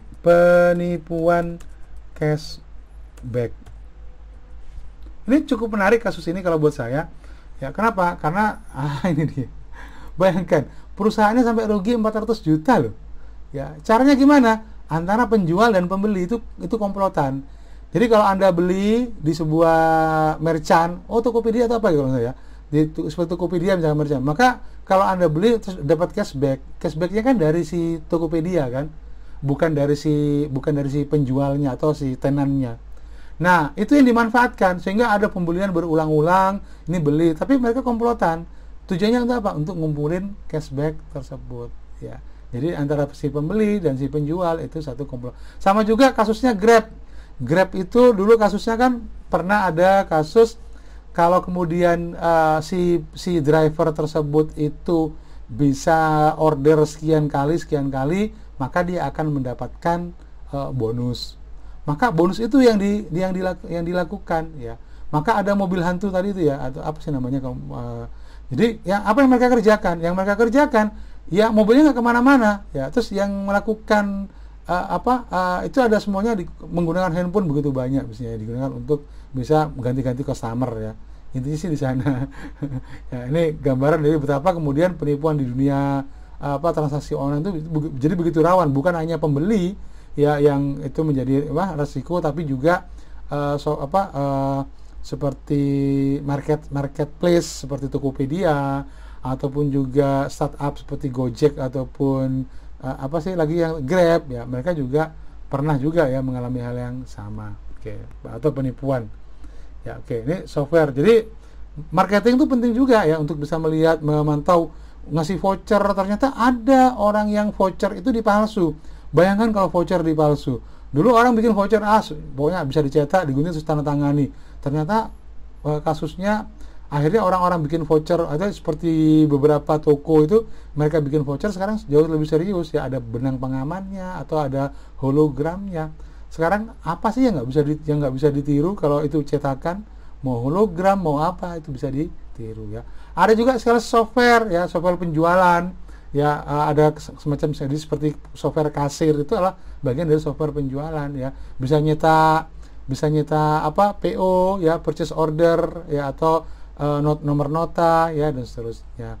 Ada juga distribution software, ya, kapan barang apa dikirim, kapan, kemana, berapa biayanya, itu software distribusi. Ya, ada juga customer, atau misalnya kalau saya punya pabrik, ya, kemudian barang apa yang harus saya kirim ke klien mana. Nah, supaya kemudian pengirimannya itu menjadi lebih efektif, efisien, maka kemudian barang apa saja yang harus dikirimkan yang bersamaan. Itu contohnya, ya. Ada juga customer service software, ya. Ini berkaitan dengan pelanggan mana yang dia mungkin perlu. Kalau seperti di bank itu mereka punya software CRM. Kalau nasabah-nasabahnya dia nasabah besar, kalau ulang tahun, maka kemudian softwarenya akan ngasih peringatan. Nasabah ini dia mau ulang tahun, mau dikirimin hadiah nggak nih? Gitu ya. Itu CRM ya, atau Customer Relationship Management. Atau ketika kemudian ada customer datang ya, dia mau belanja, nah, dia di kasir, maka si kasir bilang, selamat Bapak, karena Bapak ini belanjanya lebih dari sekian, maka mendapatkan diskon tambahan sekian. Nah, itu ya. Atau Bapak pelanggan setia, maka akan mendapatkan apa gitu. Itu juga bagian dari CRM ya. Ada juga software for information technology staff. Maka ini bisa saja dibutuhkan software-software yang di sebuah kantor nih. Misalkan mereka bisa saling bertukar. Kalau dulu sebelum adanya WhatsApp, maka komunikasi antar karyawan berkaitan dengan tugas, berkaitan dengan apa, diskusi, mereka menggunakan software yang ya, informasi seperti ini ya. Oke, kemudian ada juga yang disebut sebagai Computer Aided Design ya, atau CAD. Ya, apa contohnya? Seperti kalau misalnya kita mendesain bangunan atau mendesain pesawat terbang ya, maka ada yang namanya AutoCAD. Ya, ada juga misalkan 3ds Max ya, kalau kita mau mendesain bentuk 3 dimensi. Ada juga desktop publishing. Desktop publishing software itu adalah software yang digunakan untuk mendesain buku, majalah, koran, ya itu adalah publishing. Jadi kalau Anda nih bikin untuk buku atau untuk majalah, kan pasti ada halaman cover, ada halaman pertama, halaman kedua, dan seterusnya. Bagaimana mengaturnya? Kadang-kadang halaman 3 kalau di koran bersambung ke halaman 10. Nah, supaya kemudian itu bisa diatur sedemikian rupa, ya maka software yang paling tepat untuk digunakan adalah desktop publishing. Anda bisa saja membuat majalah, ya, mendesain untuk majalah, melayoutnya itu pakai software CorelDRAW, ya. Tetapi pasti akan jauh lebih mudah kalau Anda menggunakan software ini. Ada juga software Paint Image Editing Software ya, untuk menggambar. Saya kira ini software yang cukup umum. Ada Paintbrush yang ada di softwarenya Microsoft, ya itu. Kemudian ada juga software foto editing. Tadi sudah saya contohkan pakai Photoshop kan. Maka kalau misalnya saya punya foto, ya saya punya foto di Photoshop, kemudian saya pengen supaya kemudian gambarnya ini mungkin saja saya pengen ini jadi hitam putih atau bagaimana misalkan, maka saya bisa saja kemudian menggunakan sorry bukan ini ya. Kira-kira apa kira-kira? Oke, coba ini. Apakah ini keseluruhan atau tidak? Oke. Jadi bisa saja kemudian saya bisa menggunakan beberapa bagian option, misalnya contohnya seperti ini ya. Saya bisa gunakan tampak ungu atau hijau sebelahnya, atau dia jadi hitam putih ya, atau tampak terang, saya kira-kira seperti itu. Ya, oke. Ya. Jadi itu adalah gambaran dari bagaimana kita bisa mengedit foto ya, tadi sudah saya contohkan. Atau kalau saya kembali lagi ke foto yang pertama ini tadi ya, Pak, ini fotonya itu alisnya kurang hitam, Pak. Terus itu salah saya gitu, kok alisnya kurang hitam, kok Anda ngomongnya ke saya? Enggak ya. Maka saya bisa pakai ini tool ini untuk memburn ya kan ya. Maka saya bisa burn, bisa saya naikkan lagi intensitasnya, maka alisnya akan tampak jauh lebih tebal, gitu kan?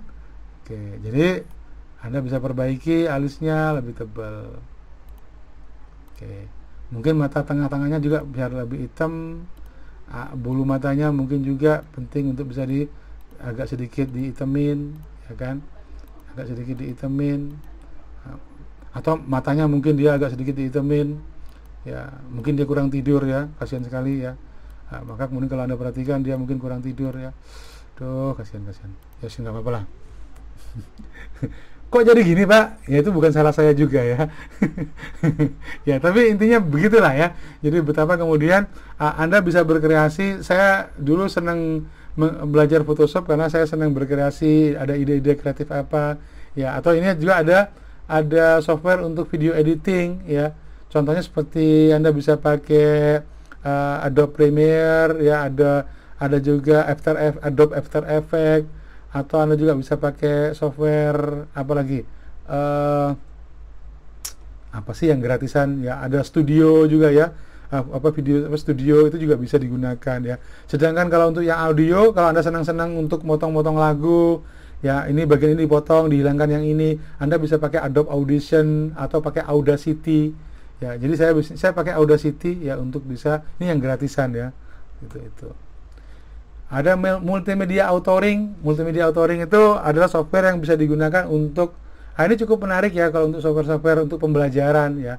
Entah itu bisa mengkombinasikan antara teks, gambar, audio, video, animasi, sehingga kemudian itu bisa cukup menarik untuk ditampilkan ya. Ada media player, saya kira ini sudah cukup umum ya untuk nyetak. Dulu waktu masih zamannya CD dan DVD, maka disk burning software itu ada khusus ya, ada Nero ya, Nero Burning itu adalah software yang khusus untuk menuliskan file, merecord file ke CD. Tapi setelah kemudian Microsoft itu mengembangkan softwarenya, nggak perlu lagi CD kita itu bisa dijadikan seolah-olah seperti flash, semacam flash disk saja ya, karena formatnya bukan CD burning lagi ya, tapi sudah seperti DVD writer namanya. Oke. Kemudian personal interest application ada banyak sekali, ada lifestyle application, ada medical seperti Halodoc itu juga ya, ada beberapa software yang digunakan untuk mengontrol kesehatan ya. Ada juga entertainment application untuk hiburan seperti main game. Ada juga yang berkaitan dengan masalah software-software yang mungkin untuk kenyamanan atau ketenangan ya. Ada juga yang berkaitan dengan pendidikan, yaitu software-software untuk pembelajaran ya, dan seterusnya. Sedangkan pada banyak yang software yang paling banyak digunakan juga mungkin kita paham bahwa ada browsing, kita bisa pakai Mozilla, pakai Chrome ya, Google Chrome, atau pakai untuk blog. Saya kira lebih banyak ya, pada waktu sebelumnya saya sudah tampilkan pada Anda beberapa bagian untuk blog.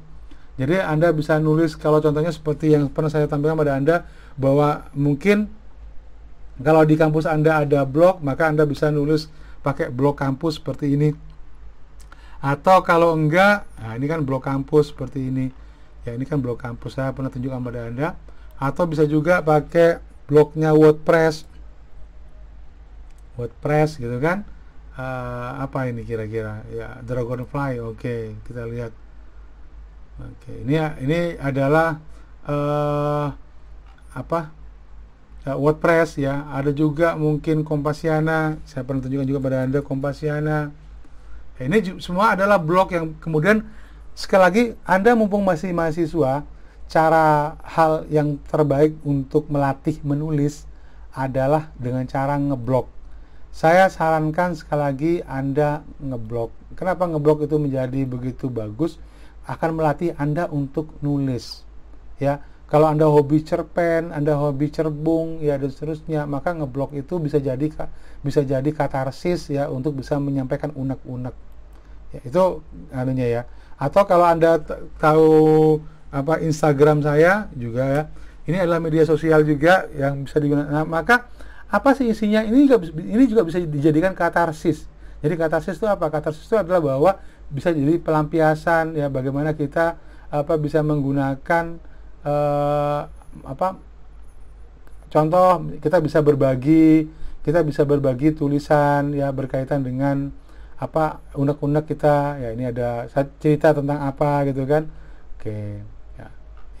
Atau juga misalkan Anda mungkin sekedar berbagi foto, karena kemarin acara wisuda ya, ini wisuda saya yang terakhir sebagai dekan, maka kemudian ini foto bersama ya, paling cuma fotonya doang, nggak ada ceritanya apa-apa. Atau bisa juga kemudian Anda bisa menulis cerita pendek atau ulasan. Ini adalah ulasan ya. Tadi saya pikir mereka adalah orang-orang yang kurang kerjaan ya. Maka kita bisa lihat betapa kemudian sebenarnya ini juga bisa jadi hal yang menarik ya, untuk bisa disampaikan kepada teman-teman kita misalkan ya, pandangan kita tentang suatu isu misalkan ya. Maka kita bisa menuliskan opini kita. Ini juga bagian dari branding. Mungkin kalau ada yang pernah kerja atau ada yang pernah paham berkaitan dengan personal branding, maka sebenarnya Instagram bisa Anda manfaatkan sebagai personal branding. Tujuannya untuk apa? Tujuannya adalah untuk bisa memberikan pengumuman pada orang bahwa kita tuh sebenarnya bisa apa, kita tuh ahli apa, misalkan seperti itu ya. Oke, itu contohnya. Oke, baik, saya akan kembali lagi ke materi kita. Kemudian Internet bisa macam-macam, ada mobile messenger. Saya kira ini nggak perlu saya ceritakan karena kita sudah paham, ada WhatsApp ya, ada Google, ada Telegram, ada email ya, ada file untuk file transfer ya, ngirim file dan seterusnya, ada chat pakai WA atau dan seterusnya ya. Ya itu. Kemudian juga pahami yang disebut sebagai personal firewall. Software yang penting juga selain tadi yang macam-macam itu adalah berkaitan dengan firewall. Baik, sebelum masuk ke sini, saya akan tunjukkan pada Anda satu hal yang juga bisa Anda manfaatkan, yaitu berkaitan dengan ini. Tadi lo jawabnya di sini ya. Oke, saya mute dulu ya. Oke. Oke, nanti takutnya Anda keliru yang kok kepalamu peyang gitu ya, Pak. Kan repot kan ya. Ya oke. Contoh nih ya, Pak, saya itu kan mau beli komputer, Pak. Saya tahu teman saya bilang katanya itu Core i5, Pak. Tahu dari mana ya, Pak? Kalau itu komputernya Core i5. Katanya sih memorinya 8 GB, Pak. Katanya ini, katanya itu, Pak. Nah, maka Anda bisa mengecek sendiri kalau misalnya. Maka pakai apa? Pakai sistem informasi yang disediakan oleh si Microsoft Windows ini. Kalau Anda klik di sini, Anda ketik sysinfo, nah, sistem informasi seperti ini. Ini kalau Anda klik, ya, maka akan muncul ya sebuah sistem informasi tentang komputer yang kita gunakan. Ya, apa sistem operasinya? Oh, pakai Microsoft Windows 10 Pro. Ya, kemudian mereknya apa? Pakai Lenovo. Ya, sistemnya pakai X64 base. Ya, kemudian apa tipenya? Prosesornya dia benar nggak sih pakai Core i5? Oh, ternyata benar pakai Core i5. Ya, kemudian memorinya pakai apa? Oh, 8 GB. Oh, benar 8 GB, gitu kan? Ya, dan seterusnya. Ya, kemudian apa lagi? Maka Anda bisa lihat ya di dalamnya kira-kira seperti apa komponennya. Ini kira-kira di dalamnya ada modemnya nggak sih? Maka Anda bisa lihat. Ya, di dalamnya kira-kira harddisknya berapa giga, misalkan ya. Maka Anda nanti bisa lihat juga kriterianya ya dan seterusnya, itu informasinya. Kemudian software yang sudah tertanam di dalamnya apa saja, misalkan ya. Oke, ini gambaran dari betapa kalau Anda perhatikan ya, ini ada tadi berkaitan dengan harddisknya ya, dia pakai C, ada D, ada ya, dan seterusnya ya. Totalnya berapa? Ini berkaitan dengan drive-nya. Oke, jadi itu gambaran dari ini. Atau kalau misalkan Anda perhatikan juga, Pak, bagaimana cara ngecek kalau komputer saya lambat itu kira-kira kenapa Pak kok lambat? Nah, maka Anda bisa klik kanan pada taskbar, Anda pilih Task Manager ya, Task Manager. Ya, maka akan ditampilkan ya tampilan Task Manager seperti ini. Fungsinya untuk apa? Anda bisa lihat apakah lambatnya itu ada aplikasi yang sedang berjalan ya. Contohnya seperti ini. Ya, ini Anda bisa masuk ke performance. Kemudian Anda bisa lihat kira-kira aplikasi apa saja ya ini sedang berjalan. CPU-nya kira-kira, jadi sibuknya itu karena dia sedang memproses atau memorinya dia hampir penuh ya. Kalau misalnya ini memori saya 8 GB tapi 75% masih oke lah ya, karena saya buka banyak aplikasi. Jadi kalau Anda perhatikan saya buka banyak aplikasi, Photoshop, Zoom ya, ini Camtasia, WPS dan seterusnya. Itu kalau 75% sudah dihabiskan masih wajar. Bagaimana dengan harddisk? Lagi sibuk nggak harddisknya nih? Internetnya gimana kecepatannya? Ya, dan seterusnya. Anda juga bisa lihat, pantau di sini juga. Kira-kira aplikasi apa yang lagi banyak bekerja? Maka Anda bisa di memori yang paling banyak makan memori apa? Oh, ternyata Firefox. Dia hampir 1,5 giga memori dia makan untuk dirinya. Apalagi misalkan Word dan seterusnya. Jadi Anda bisa lihat ada anti malware. Oh, berarti dia cukup aman. Ya kan, dan seterusnya ya. Jadi ini kita bisa juga kalau masuk ke taskbar seperti ini ya, maka kalau Anda klik pada bagian ini ada di sini seperti perisai, maka saya coba klik perisai ini ya untuk bisa melihat apa sih yang dilakukan ya untuk mengamankan komputer ini ya, apakah ada antivirusnya atau tidak, apakah ada firewall. Firewall itu apa? Begini teman-teman, kalau komputer kita itu connect ke internet, maka yang perlu Anda perhatikan adalah apakah antivirusnya dia cukup bekerja atau tidak. Ya, tuh. Virus protectionnya, threat-nya dan seterusnya. Ada ransomware protection-nya atau tidak. Ransomware itu sekarang lagi heboh-hebohnya. Maka Windows, jadi Anda harus update ya supaya Windows juga dia bisa memproteksi. Selain itu ada yang namanya firewall.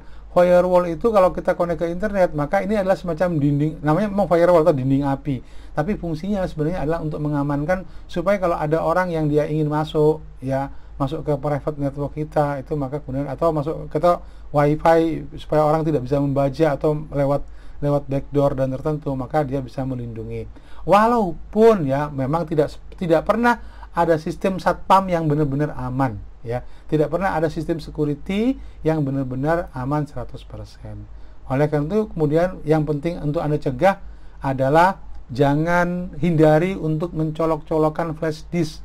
Kalau Anda mau berbagi file, sebaiknya sih jangan pakai flash disk. Taruh di Google Drive, orang-orang yang mau Anda bagi kasih linknya atau kirim via email. Kenapa? Karena di Google Drive, ya, di Google Drive dan di email itu biasanya ada semacam pengecekan virusnya. Ya, itu jauh lebih aman. Kalau kemudian Anda taruh file di flash disk itu sangat mungkin menulari virus, ya, berupa virus-virus file biasanya, ya. Jadi ada seolah-olah dia seperti file yang nggak apa-apa, tapi ketika diklik ternyata itu adalah virus. Itu yang berbahaya. Ya, oke. Apalagi hindari untuk mengakses website-website yang mungkin serem, dalam arti kata mungkin website yang berkaitan dengan situs porno. Itu biasanya paling banyak mengandung virus, atau website-website yang berkaitan dengan software bajakan itu juga berbahaya. Ya, itu hal yang mungkin penting untuk bisa diperhatikan, ya. Oke, jadi ini akun protection ada enggak, application browser control ada enggak, device security ada enggak. Ini adalah dari Windows, ya. Kebetulan saya pakai Windows 10, ternyata cukup lumayan juga, ya, untuk itu. Ya, saya kira itu, ya, hal yang saya ingin sampaikan pada Anda. Silakan, mungkin ada pertanyaan. Kita masih punya waktu sekitar 5 menit lagi, ya, untuk sebelum perkuliahan kita berakhir. Silakan. Ya, nggak harus pertanyaan penting sih saya kira.